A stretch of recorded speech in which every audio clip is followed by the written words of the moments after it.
In today's video, we're going to show you how to fit a mountain bike tyre to a mountain bike rim with an inner tube and a pump. Fairly simple process as long as you follow the guidelines. Here's how. Okay, before we get started, you need to make sure you've got a few basic tools at hand, and of course, most critically, a tyre that's going to fit your rims.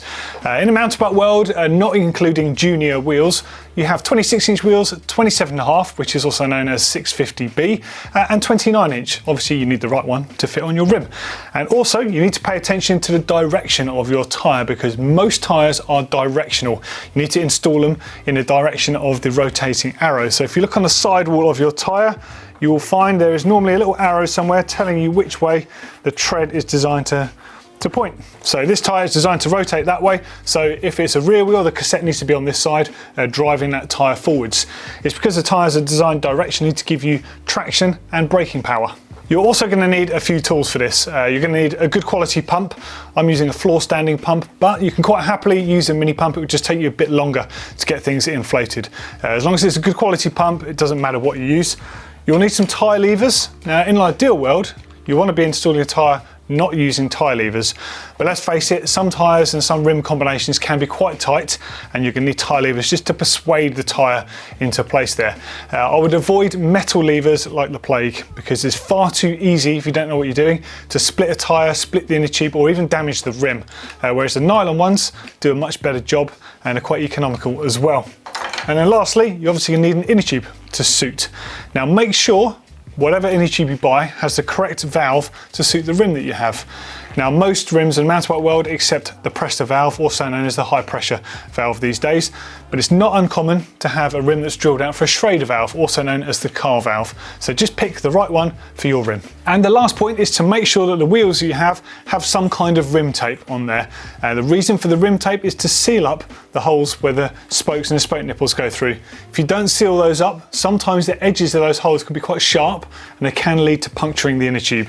So just make sure you've got a decent tape running all the way around with a little bit of a hole just to make sure the valve can poke through there nicely. Okay, step one then is to start putting the tyre on the rim. Essentially, you're going to put one side of the tyre on, then you're going to put the inner tube on the inside, and then you're going to put the second side on. Now, something I always like to do on tyres is to try and line up the tyre hot patch. So that is the tyre logo essentially. I line this up with where the valve hole will be. That way, it's very easy to find your valve if you need to in a hurry, for example, out on the trail and you just want to pump it up. If you've got a black valve, it can sort of blend into stuff quite easily. If you know where it is with the tyre logo, it also looks nice and neat. So again, make sure that you're lining up the tyre rotation. So in this case, it's a front wheel. This rotor is on this side, and I have the hot patch at the top here. So I'm just going to find the valve hole. I'm going to get this lined up. I'm going to go with the M on this tyre, which is a Martello by Vittoria. So just work your way around. As I said, if you can, you want to do this by hand. You can just pull the beading on. If it doesn't go on straight away, just make sure it's in the middle of the rim all the way around, so it's nice and loose wherever possible. It should give you a bit more space.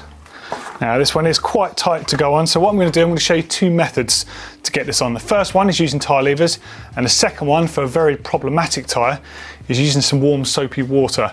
It tends to be more of a last resort if you're really struggling, but let's see how we get on with the tyre lever. So quite simply, you insert the tyre lever and you literally lever the tyre on. At this point in the process, you don't have to worry about things because there isn't an inner tube in there to damage. So you can literally just lever it on and you'll find it sits in place. Now we have the tyre successfully on one side. Now it's time to put a small amount of air in the inner tube. Now you have to do this because of the fact if you put the inner tube in completely flat, it doesn't take any sort of shape to the tyre and it can be very easy to pinch it. And when you pinch it and you come to inflate the tyre, more than likely you'll split the inner tube, you'll get a puncture in it. And if you put too much air in it, it makes it really hard to get the full tyre on. So just enough air, literally for the inner tube to hold its shape. Okay, so small amount of air in the inner tube. I'm just going to put the valve in first. Now, although it's not essential, it's a good idea at this stage to take the little threaded valve nut and just screw this onto the actual valve stem there. And it basically just secures the valve in place against the rim You don't need to go crazy tight. It's basically just to stop the inner tube, the chances of it moving around on the inside, because it can essentially put pressure at the base of the valve where it connects to the inner tube. And if that happens, there's a good chance it can pull away and split, causing a puncture. So good idea to use those, but again, they're not essential, just a good idea. And then once that's in place, I would work from the valve all the way around to try and get the tyre on. Again, try and use your hands as much as you can, because you get a good feel for what is going on. And if you get any stiff parts, just make sure that you're feeling both sides of the tyre just to see what's going on. Be aware as you close one part of the tyre, it's quite likely to come open. So it's a good idea to try and approach two sides at once. And almost certainly it'll start getting tough at one point. So I'm just going to put the tyre down on the floor here. Make sure the inner tube is on the inside there. It's not getting caught behind the bead. At this point, if you didn't have enough air in there, it's really easy for it to get trapped. You just got to work your way around. You want to try and do this without tyre levers, ideally. It's the best form, but it's not always possible. So I've successfully managed to get this one on without tyre levers at this point. So the next thing to do would just be to make sure you work your way around from both sides. Push that bead and make sure it's sort of just nice and loose. It's not really stuck anywhere on a tyre. And that means when you go to pump it up, it's got the best chance of popping out onto the sidewalls of the rim there, where it actually holds the bead in place.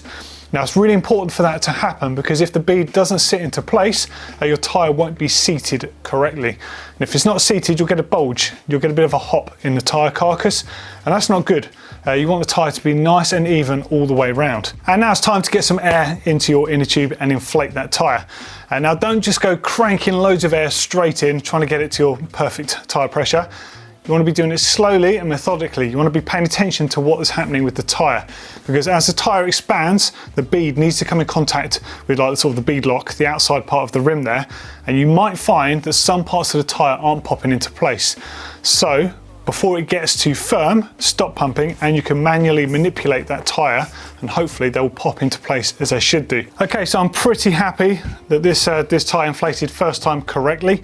Now the little telltale sign, because you can actually see on this sidewall, just below the grey sidewall, there's like a little black edge, and it looks even all the way around.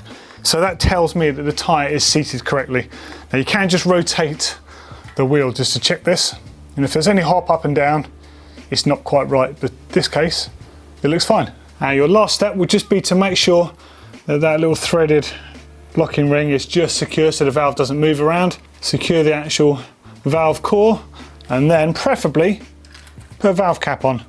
Now this isn't essential, and many people choose to not run them that like to change the tyre pressure, but it does help stop mud and grit getting in the end there, and keeps things looking nice and neat as well, and colour coordinated, or not in this case. Okay, so that is the obvious way to install a tyre, but I'm also going to show you the wet method in case you have a particularly tight tyre or a tight rim combination you're struggling with. So I'm just going to remove this and start fresh again. So give us a second and we'll go from the beginning.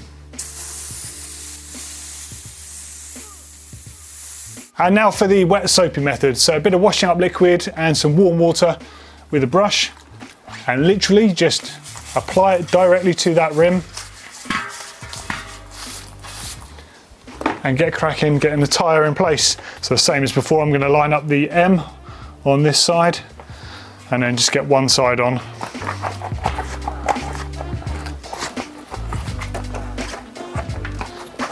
Still a little tricky to get the initial part on, strangely, but on it goes.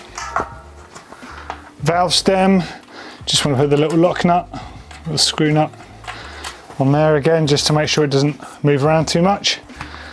And then try and work your way around while the rim is still a bit wet. You might need to wetten things down a little bit more to help it on, but sometimes it's all that's needed just to help persuade that bead. There we go, straight on.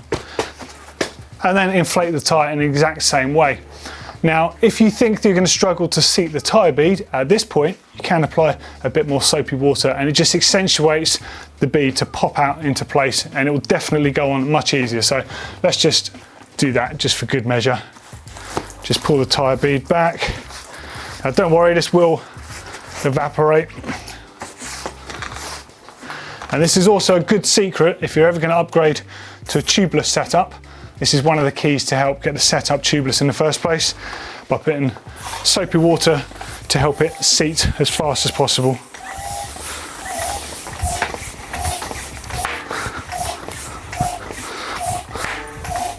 You even get to hear the bead pop into place. Certainly a bit more reassuring than it is doing it dry, to be honest, but you don't always need to do this, just in the cases of a very tight tyre. Well, there we go. Fitting a tyre is as simple as that. Like I said, take your time, be methodical, try and avoid tyre levers as much as you can. If you do need to use tyre levers, use the nylon or plastic style ones, and just make sure you get your valve lined up, you close the valve core, and you have that locking nut in place, and everything hopefully should work out for you. Any questions? Well, let us know in the comments underneath. Tell us what you'd like to see in the next video, and we'll see you soon.